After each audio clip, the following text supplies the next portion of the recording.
김순 장로님, 금방 부른 찬송이 우리 교회 주제가인가요? 이제 주님의 교회에 들어가네. 선곡을 잘하신 것 같습니다.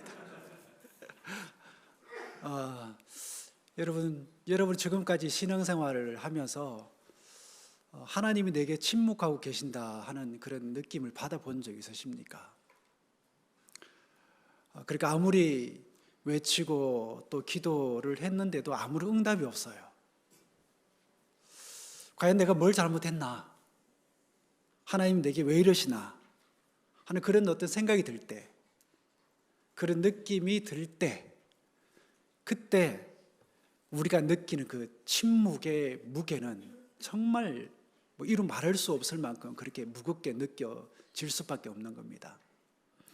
하지만 우리가 기억해야 할 것은 성경에서 그 침묵 가운데 우리가 느껴지는 것, 성경이 또 그 침묵 속에서 우리에게 던지는 메시지가 뭐냐면, 비록 사람의 그 어떤 소리, 그 어떤 말은 들리지 않지만 그 침묵 속에는 누구의 음성이 녹아있다고요? 바로 여러분을 향한 하나님의 음성이 녹아있다라는 겁니다. 막스 피카르트라는 사람이 이런 말을 했습니다. 침묵은 단순한 말의 포기 그 이상이다. 그런 것 같습니다. 하나님이 침묵하시기 때문에, 우리는 인간이기 때문에 마음의 상처가 되기도 하고 또 이 낙심이 되기도 하지만,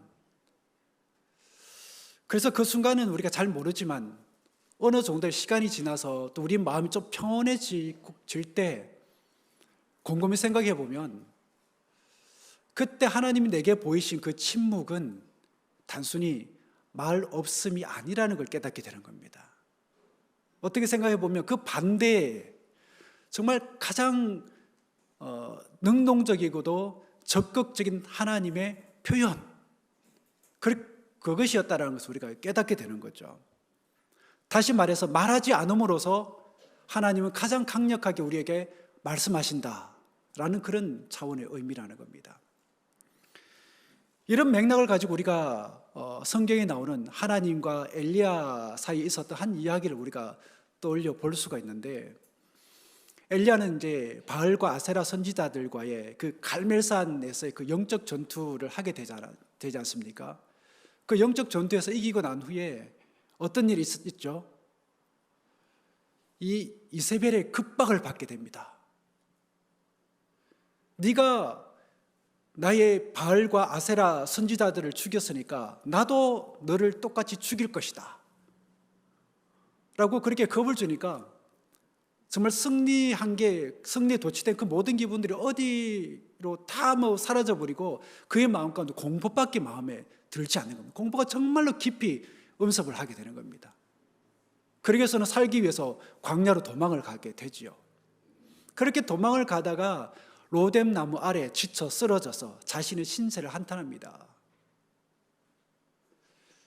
여러분, 그때 우리가 성경을 읽으면서 여러분 어떤 생각이 드십니까?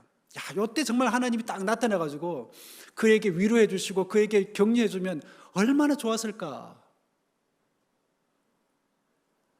그러면 더 이상 낙심하지도 않고 절망하지도 않고 그 순간에 힘을 딱 얻어가지고 자신에게 주어진 그 사명의 길을 더 힘차게 걸어갈 수 있을 텐데, 왜 하나님이 그 순간에 딱 나타나서 그를 위로해 주지 않고 격려해 주지 않나? 그런 아쉬움을 우리가 이제 가지게 되는 겁니다. 일반적으로 우리는 신앙생활을 하다 보면 그런 걸 기대하죠.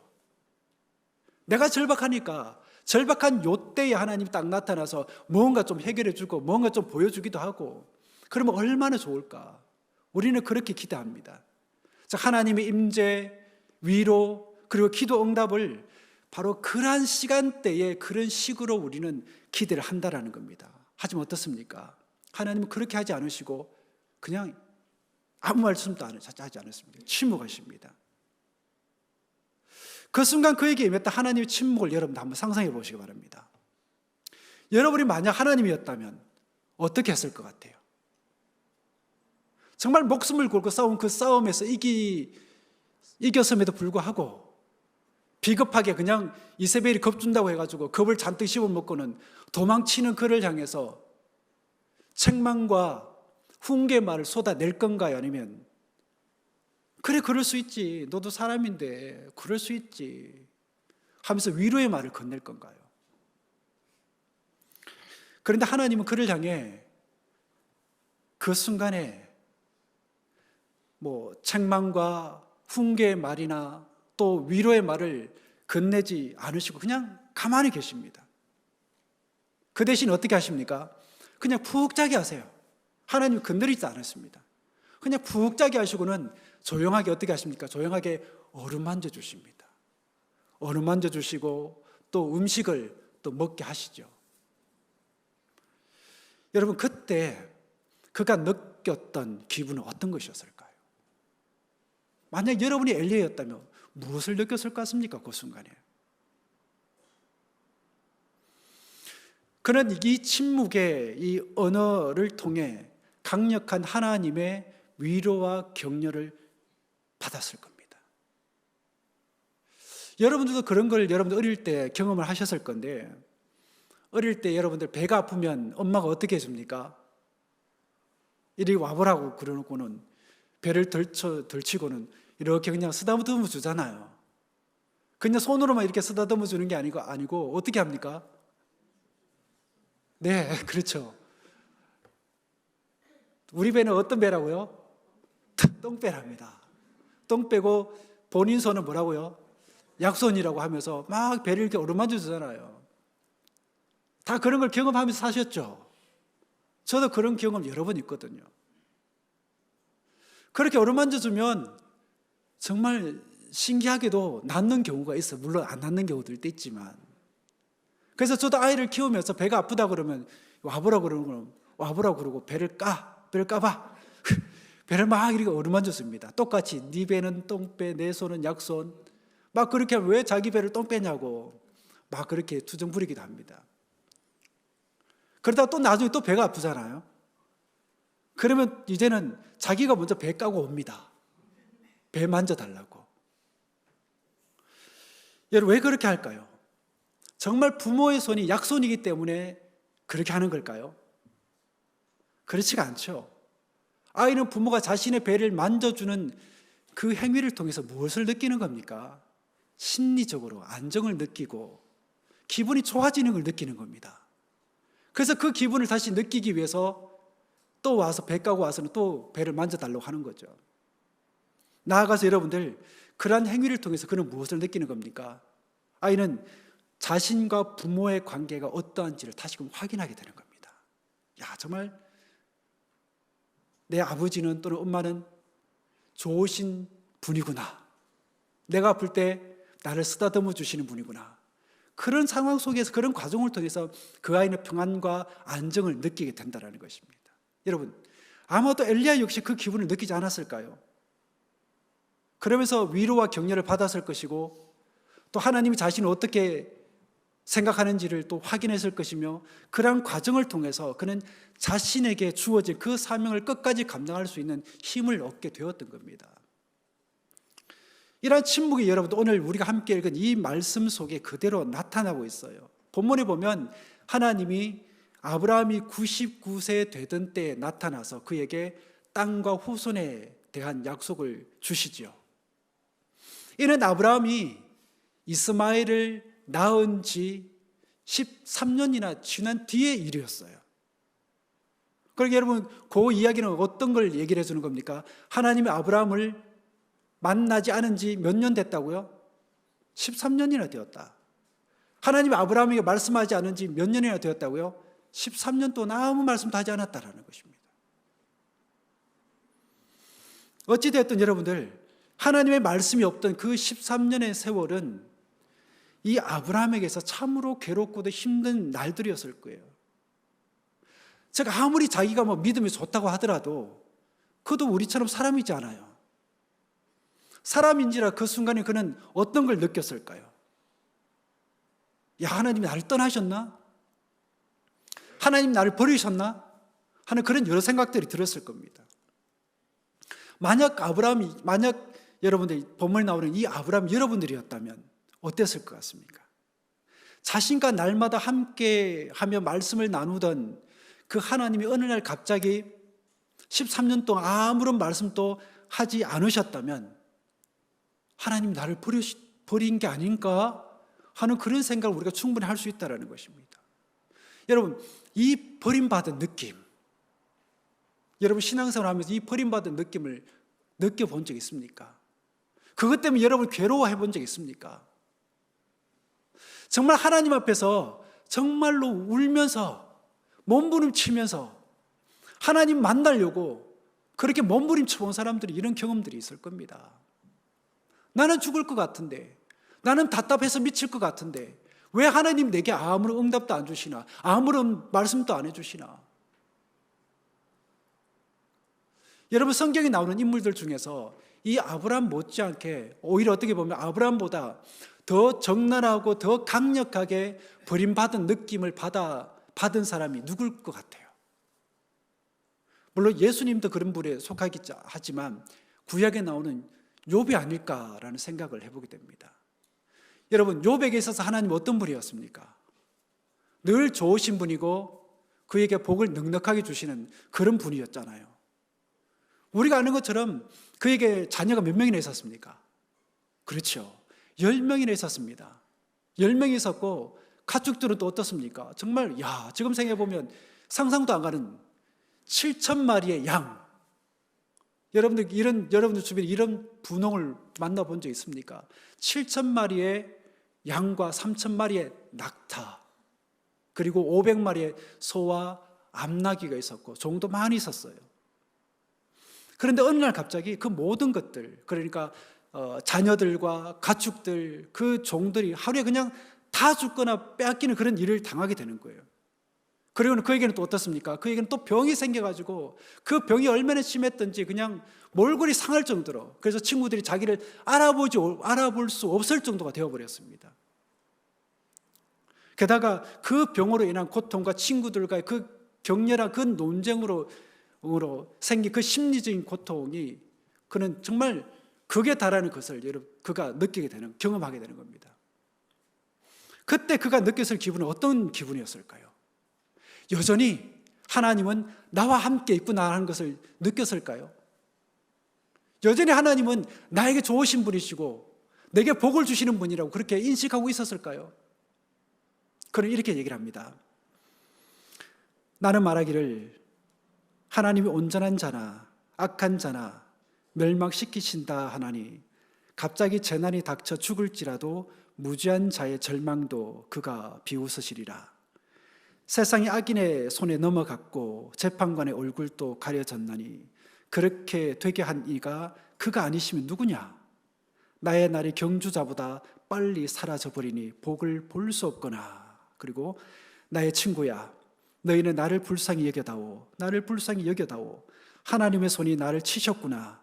너희가 어찌하여 하나님처럼 나를 박해하느냐? 내 살로도 부족하냐?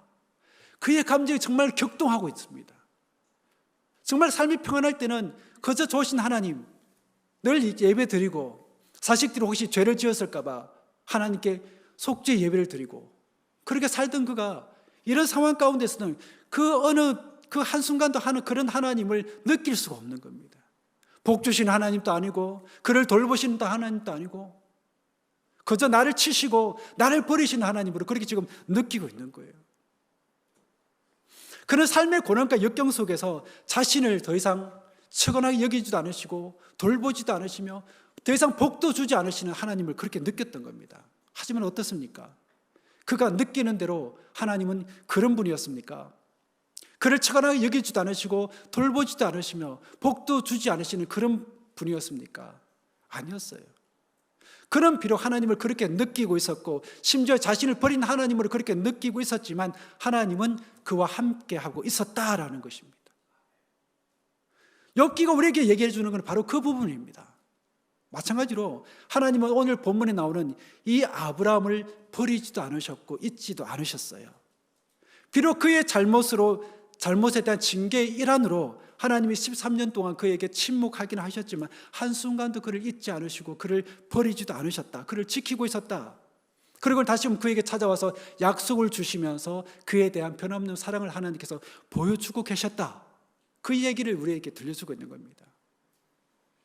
이처럼 하나님은 한 번 택한 사람, 즉 자기 백성을 버리지도 잊지도 않으십니다. 비록 우리가 하나님을 잊는다 할지라도, 하나님 우리를 버린 것 같은 그런 느낌이 든다 할지라도 하나님 우리를 잊지 않으시고 우리를 향한 당신의 그 뜻들을 그렇게 계속해서 성취시켜 나가고 계신다는 것입니다. 그렇기 때문에 우리는 언제 그 어떤 상황에서도 하나님에 대한 신뢰와 믿음을 잃지 말아야 된다는 것입니다. 또한 하나님이 나를 버리고 나를 잊었다라고 생각되는 그 순간에도 하나님은 우리를 잊지 않으시고 여전히 우리를 기억하고 계시는 신실하신 하나님이라는 사실을 우리가 믿고 그 믿음에 근거한 삶을 우리가 살아가야 된다라는 것입니다. 그것을 우리가 잊어버리면 우리는 더 이상 하나님 앞에 나아가지도 못하고 하나님께 기도하지도 못하고 하나님께 예배할 이유도 사라지게 되는 겁니다. 여러분, 이 아브라함의 이야기가 또 욥의 이야기가 우리에게 들릴 수 있는 게 뭡니까? 우리가 살다 보면 인간이기 때문에 때로는 하나님이 의도하셔서 그런 정말 삶의 역경과 고난을 겪는 그런 순간들도 있지만, 그렇다고 해서 그게 하나님이 우리를 향하신 그 모든 기본적인 마음의 태도가 달라진 게 아니라는 것입니다. 그것을 우리가 기억하고 떠올리는 게 굉장히 중요하다는 것입니다. 그런데 여러분, 구약 성경에 보면 남유다가 있죠. 남유다가 어느 나라에 멸망합니까? 바벨론에 멸망을 하게 되잖아요. 그렇게 멸망하고는 그 백성들이 바벨론의 포로가 되어 잡혀갑니다. 그곳에 와서 그들이 어떻게 한탄하느냐면 우리가 가진 모든 것들 다 잃어버렸다. 그리고 자신들이 이렇게 망하게 된 것은 누구 때문이라고요? 하나님 때문이라고 얘기합니다. 하나님이 우리를 잊어버렸기 때문에 우리가 이렇게 망하게 된 거다. 하지만 여러분 어떻습니까? 하나님이 그들을 잊어버렸나요? 자식이 부모를 잊으면 잊었지 부모는 자식을 잊을 수 없는 것처럼 하나님은 결코 자기 백성을 잊지 않으십니다. 하나님은 여전히 그 젖먹는 여인이 자식을 잊을 수 없는 것처럼 이스라엘 백성을 잊지 않으시고 사랑하셨어요. 마찬가지로 저와 여러분을 하나님은 잊지 않으시고 사랑하십니다. 이처럼 이스라엘 향한 하나님의 사랑은 해산의 수고를 통해서 낳은 그 자식을 향한 엄마의 헌신적인 사랑이 우리가 비유를 할 수가 있습니다. 그 엄마는 어떻습니까?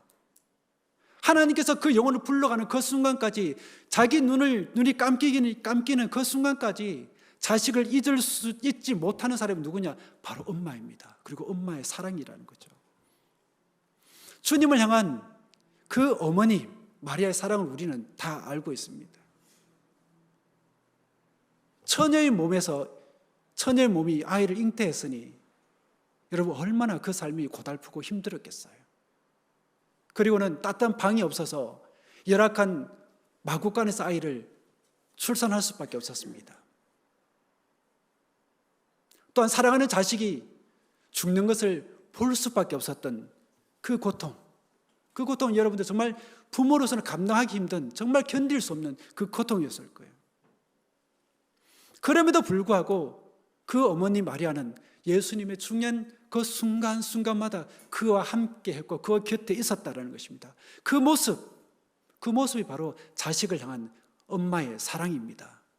여러분, 이 마리아와 같이 하나님은 저와 여러분을 당신의 자녀로 삼으시고는 주님을 믿고 하나님의 자녀로 정말 하나님의 자녀가 되어서 성장하기까지 우리가 정말 살면서 힘들고 괴로운 그 모든 순간을 이 마리아의 심정과 같이 우리와 함께 하시고 우리를 돌보고 계시는 줄 믿습니다.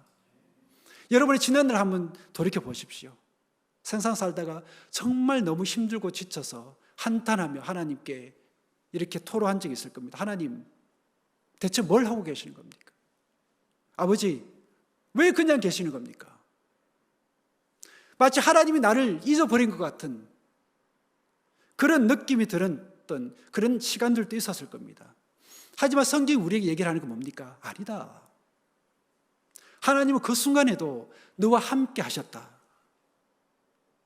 때로는 너무 힘들어서 너무나 고통스러워서 하나님이고 뭐가 그냥 다 그냥 때려치우고 그냥 세상 가운데서 막 살고 싶었을 때도 있었을 겁니다. 또한 나름의 생각을 가지고 나름의 방식을 가지고 직면한 그 현실의 문제에 맞서 싸울 때 하나님은 과연 어디에 계신가?